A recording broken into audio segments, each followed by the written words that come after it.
3 C double bond O और इधर C double bond O CH3। ये एसिड एनहाइड्राइड का फॉर्मूला। अगर इसका फर्दर हाइड्रोलिसिस करते हैं तो हाइड्रोलिसिस में H2O प्लस H पॉजिटिव और OH नेगेटिव के साथ इसको ब्रेक डाउन करेंगे। तो देखिए यहां से ऑक्सीजन का या तो ऑक्सीजन का नीचे का बॉन्ड ब्रेक डाउन कर दें या ऊपर का कार्बन के साथ। ऑक्सीजन का ये बॉन्ड ब्रेक डाउन करते हैं तो ऑक्सीजन पे नेगेटिव चार्ज आएगा और कार्बन पर आएगा पॉजिटिव चार्ज।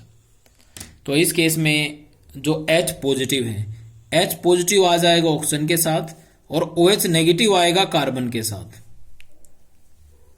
और इसका प्रोडक्ट क्या बनेगा एक एक करके देखते हैं। CH3 फिर C डबल बॉन्ड O और ये आ गया O, ये बॉन्ड ब्रेक डाउन हो गया C और C के साथ आ गया OH और इधर 2 ये आ गया। तो इसका भी दूसरा प्रोडक्ट भी ये बनेगा, हो गया कार्बोक्सिलिक एसिड। फिर आता है एस्टर का। अगर हाइड्रोलिसिस करते हैं एस्टरिफिकेशन रिएक्शन से जो एस्टर बना था उसका अगर हाइड्रोलिसिस करते हैं, थर्ड टाइप ऑफ रिएक्शन हमारी एस्टर का हाइड्रोलिसिस। तो इसमें CH3 C double bond O के साथ CH3 ये प्लस H2O H पॉजिटिव और OH negative in the presence of acid, ये रिएक्शन होगी। तो इसमें ये बॉन्ड ब्रेक डाउन होगा, कार्बन पर पॉजिटिव और ऑक्सीजन पे आएगा चार्ज नेगेटिव। तो जो H पॉजिटिव है वो तो आ जाएगा ऑक्सीजन के साथ, OH नेगेटिव है वो कार्बन के साथ आएगा और प्रोडक्ट बनेगा CH3 फिर कार्बन डबल बॉन्ड ऑक्सीजन और फिर ऑक्सीजन के साथ H आ जाएगा प्लस क्या बनेगा CH3 OH। तो ये तो बन गया कार्बोक्सिलिक एसिड और ये बन गया एल्कोहल। जबकि एल्कोहल और कार्बोक्सिल एसिड को कंबाइन करेंगे तो दोबारा एस्टर बन जाएगा और इस रिएक्शन को नाम देंगे एस्टरिफिकेशन। पर प्रेजेंस चेंज होगी इसमें, उसमें हम लेंगे कंसंट्रेटेड H2SO4। तो हमारी 3 रिएक्शन कंप्लीट हुई। अब अमाइड के साथ करते हैं।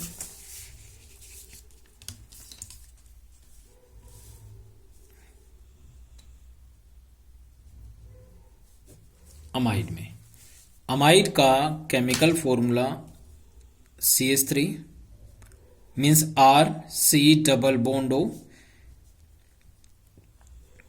NH2 प्लस H पॉजिटिव और OH नेगेटिव। इसका अगर हाइड्रोलिसिस करेंगे तो देखेंगे जो H पॉजिटिव ये बॉन्ड ब्रेक डाउन होगा इधर से, नाइट्रोजन पर नेगेटिव और कार्बन पर चार्ज आएगा पॉजिटिव। H पॉजिटिव जो है वो आ जाएगा NH2 पर और OH नेगेटिव आएगा कार्बन पर। तो इधर प्रोडक्ट बन गया CH3 C double bond O और O के साथ आ गया OH और ये निकल जाएगा NH3। ये प्रोडक्ट बनेगा हमारा कार्बोक्सिलिक एसिड। नेक्स्ट हाइड्रोलिसिस में साइनाइड का अगर हाइड्रोलिसिस करते हैं, साइनाइड का दूसरा नाम नाइट्राइल, जिसका केमिकल फॉर्मूला होता है RCN। कार्बन और नाइट्रोजन के बीच में ट्रिपल बॉन्ड आएगा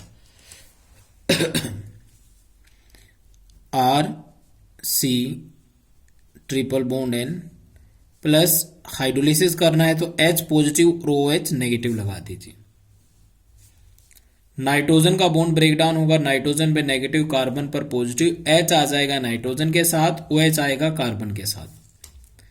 तो ये बनेगा RCC के साथ आ गया OH, डबल बॉन्ड बचा और नाइट्रोजन के साथ एक हाइड्रोजन आ गया। एक बार और इसका ब्रेक डाउन कर दें, हाइड्रोलिसिस कर दें, H पॉजिटिव और OH नेगेटिव। तो पहला बॉन्ड ब्रेक, ये नाइट्रोजन और कार्बन का दोबारा फिर बॉन्ड ब्रेक डाउन होगा, H आ जाएगा नाइट्रोजन के साथ और OH आएगा कार्बन के साथ। तो प्रोडक्ट बन गया RC, ऊपर OH और एक OH नीचे और आगे सिंगल बॉन्ड और सिंगल बॉन्ड के साथ बन गया NH2। अब देखा जाए तो एक कार्बन पर दो OH आ गए, वो अनस्टेबल हुआ, इधर से OH जाएगा और इधर से OH। जब भी एक कार्बन पर दो या दो से ज्यादा OH आते तो वो अनस्टेबल होगा। तो इसका प्रोडक्ट बनेगा फिर RC डबल बॉन्ड O, और O के साथ आ गया NH2 और माइनस निकल जाएगा H2O। अब ये बन गया अमाइड, जैसे ऊपर बना है। अमाइड में एक बार और इसका हाइड्रोलिसिस कर दें, H पॉजिटिव और OH नेगेटिव में, तो ये बॉन्ड ब्रेकडाउन होगा, नाइट्रोजन पर नेगेटिव चार्ज आएगा और कार्बन पर पॉजिटिव आएगा। H पॉजिटिव आ गया नाइट्रोजन के साथ, OH नेगेटिव आ गया कार्बन के साथ, और हमारा प्रोडक्ट बन गया जो हमें बनाना था, RC डबल बॉन्ड O, और उसके साथ आ गया आगे OH और प्लस निकल गया NH3। ये प्रोडक्ट बनेगा। या सीधी रिएक्शन क्या कर सकते हैं हम, अगर हमें दिया जाता है RC triple bond N plus 3H2O लिख लीजिए, इसमें 3H2O लिखने के बाद ये बन जाएगा RCOOH plus NH3 plus H2O। ये प्रोडक्ट बनेगा। हाँ, इसमें एक चीज जरूर याद रखें, जब भी हम कन्वर्जन करेंगे तो ये रिएक्शन सबसे इंपॉर्टेंट होने वाली है, साइनाइड की रिएक्शन, क्योंकि इसमें जितने कार्बन हम लेते हैं, अब देखिए हमारे पास ये साइनाइड का कार्बन है, नॉर्मल कार्बन हमारे पास ये R नंबर है, R नंबर में दो कार्बन लेते हैं तो एक और कार्बन हमारे पास ऐड हो जाता है साइनाइड का। तो जब भी हमें एक कार्बन ऐड करना पड़ता है कन्वर्जन में, मान लीजिए इथेनोइक एसिड से प्रोपेनोइक एसिड बनाना है, तो पहले CN को ऐड करते हैं, तो CN का कार्बन एक कार्बन को इंक्रीज करने का काम करेगा, तो ये कन्वर्जन में यूज की जाती है। लास्ट रिएक्शन हमारी आती है इसकी try halogen derivative of hydrocarbon. इसका भी हाइड्रोलिसिस करना, लेकिन इसमें डिफरेंस क्या है, ये सबसे अलग चलेगी। इसमें एल्कली के साथ अब तक तो जो आपने हाइड्रोलिसिस किया वो किया, H2O में डायरेक्ट ब्रेकडाउन कर दिया। इसमें जो हाइड्रोलिसिस करेंगे वो एक्वस सॉल्यूशन ऑफ KOH, यहां पे लिख लीजिए एक्वस सॉल्यूशन ऑफ KOH के साथ हाइड्रोलिसिस करेंगे। ट्राई हेलोजन डेरिवेटिव का मतलब ये हुआ कि, तो इसमें लिख लें पहले try halogen derivative of hydrocarbon means एक कार्बन पर तीन एक जैसे हेलोजन की प्रेजेंस होना। तीन का मतलब try halogen derivative of hydrocarbon. अब इसको रिएक्ट करवाना है KOH के साथ, 3KOH के साथ अगर रिएक्ट करवाते हैं तो इसमें से निकलेगा 3K,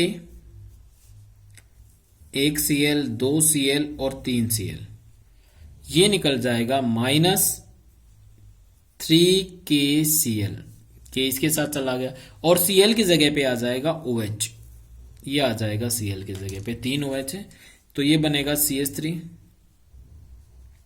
C और C के साथ 1 OH, 2 OH और 3 OH, ये आ गए।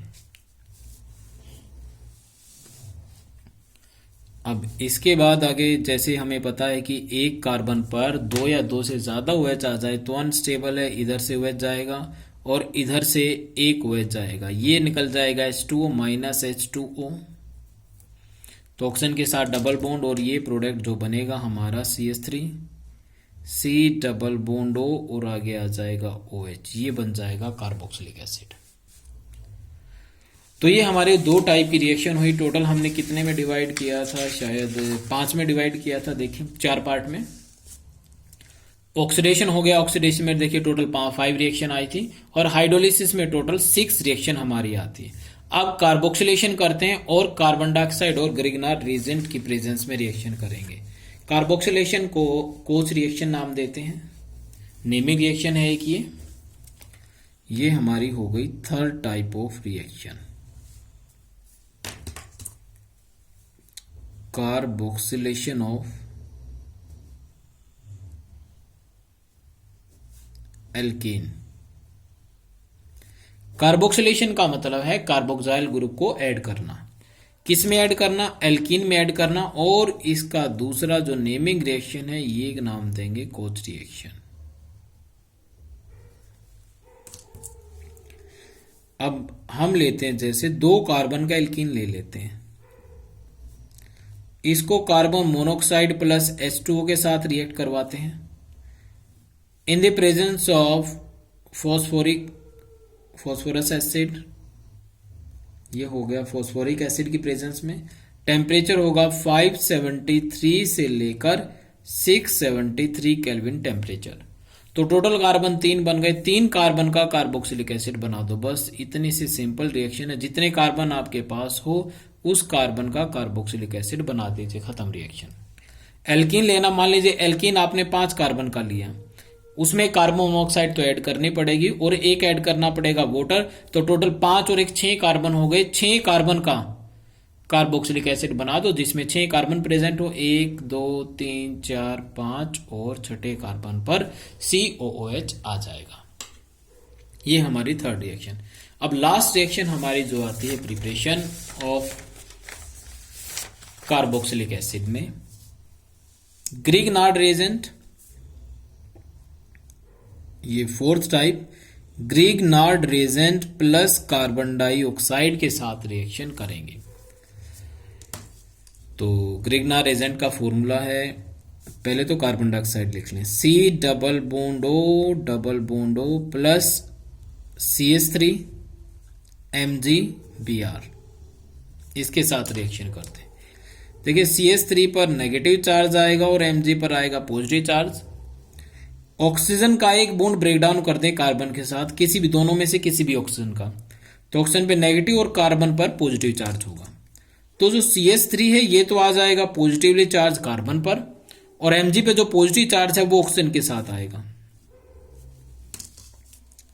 तो एक बार प्रोडक्ट देखिए क्या बनेगा, CH3, ये CH3 कार्बन के साथ बॉन्ड ऐसे, फिर डबल बॉन्ड ऑक्सीजन इसको ऊपर लेके जाइए, डबल बॉन्ड ऑक्सीजन, ये ऑक्सीजन हमने ऊपर ले गए, तो ये जो ऑक्सीजन बचा है इसका एक बॉन्ड अभी बचा है, ये एक बॉन्ड रह गया, इधर एक बॉन्ड ब्रेक डाउन हो गया, इसके साथ Mg आ जाएगा और Mg के साथ आएगा Br, ये बन गया। और जैसा हमें पता है जब भी ग्रिग्नार्ड रिएजेंट रिएक्शन करता है तो ये ड्राई ईथर की प्रेजेंस में करता, पहला तो ये पॉइंट जरूरी है। दूसरा उसका सेकंड स्टेप, हमेशा ही सेकंड स्टेप होता है हाइड्रोलिसिस, OH नेगेटिव की प्रेजेंस में, जिसमें बॉन्ड ब्रेकडाउन होगा Mg का और O का, Mg पे पॉजिटिव और O पे आएगा नेगेटिव चार्ज। तो जो OH है वो तो आ गया Mg के साथ और हाइड्रोजन आ जाएगा ऑक्सीजन के साथ, और फाइनल प्रोडक्ट हमारा बनेगा carboxylic acid. CH3 C double bond O के साथ आएगा H और इधर आ जाएगा Mg के साथ Br और Br के साथ OH, ये बन गया कार्बोक्सिलिक एसिड। तो ये हमारी थी कार्बोक्सिलिक एसिड प्रिपरेशन का ये फर्स्ट वीडियो थी। सेकंड वीडियो में हम इससे रिलेटेड, प्रिपरेशन से रिलेटेड जितने भी क्वेश्चन पूछे गए हैं, अगर ये हमारा हो जाता है सारा, हमें पता लगता है कि प्रिपरेशन देखें, दोबारा देखें। ऑक्सीडेशन के 5 मेथड हैं। प्राइमरी अल्कोहल का ऑक्सीडेशन करेंगे तो कार्बोक्सिलिक एसिड बनेगा, एल्डिहाइड का करेंगे तो कार्बोक्सिलिक एसिड, कीटोन का करेंगे तो कार्बोक्सिलिक एसिड, एल्कीन और साइड चेन का करेंगे तो कार्बोक्सिलिक एसिड। इन सब में कॉमन ये है कि आप एसिडिक केमेनोफोर यूज कर सकते हो किसी में भी। अच्छा, यहां पर क्या है कि बेंजीन के ऊपर कितने कार्बन प्रेजेंट है उस पर डिपेंड नहीं करता। ये देखिए इधर बेंजीन के ऊपर एक कार्बन प्रेजेंट है फिर भी एक कार्बोक्सिलिक एसिड बनेगा, 3 कार्बन प्रेजेंट है फिर भी एक कार्बोक्सिलिक एसिड बनेगा, 2 कार्बन प्रेजेंट है फिर भी सिर्फ कार्बोक्सिलिक एसिड बनेगा। लेकिन दोनों की पोजीशन अलग अलग है कार्बन की, फिर दोनों पोजीशन पे कार्बोक्सिलिक एसिड बनेगा ऐसे। और हाँ, एक और याद रखें, बेंजीन के ऊपर कार्बन है, टर्सरी कार्बन है, मीन्स उसके पास कोई हाइड्रोजन नहीं है, तो वो रिएक्शन नहीं करेगा due to the absence of hydrogen. तो ये हो गया। हाइड्रोलिसिस को हमने डिवाइड किया 6 पार्ट में। एसाइल क्लोराइड का हाइड्रोलिसिस करते हैं, एसिड एनहाइड्राइड का करते हैं, एस्टर का करते हैं, अमाइड का करते हैं, साइनाइड का करते हैं, और try halogen derivative of hydrocarbon में इंपॉर्टेंट ये था कि इसमें एक्वस एल्कलाइन एल्कली यूज करेंगे, KOH इसमें यूज करेंगे। सबसे अलग यही था। बाकी हाइड्रोलिसिस आप कर दीजिए, वाटर को ऐड करके H2O के साथ ब्रेकडाउन कर दे। और इंपॉर्टेंट रिएक्शन साइनाइड की रिएक्शन सबसे इंपॉर्टेंट थी जो आगे कन्वर्जन में यूज की जाएगी। ठीक है, इसका जो सेकंड पार्ट आपको मिलेगा प्लेलिस्ट में, तो सेकंड पार्ट में इससे रिलेटेड पहले इसी को खत्म करेंगे। एनसीईआरटी में जितने क्वेश्चन दिए गए हैं जो कार्बोक्सिलिक एसिड की प्रिपरेशन से हैं वो हम डिस्कस करेंगे उस वीडियो में, और उसके बाद फिर इसकी केमिकल प्रॉपर्टी नेक्स्ट पार्ट में। ठीक है, इसमें बस इतना ही।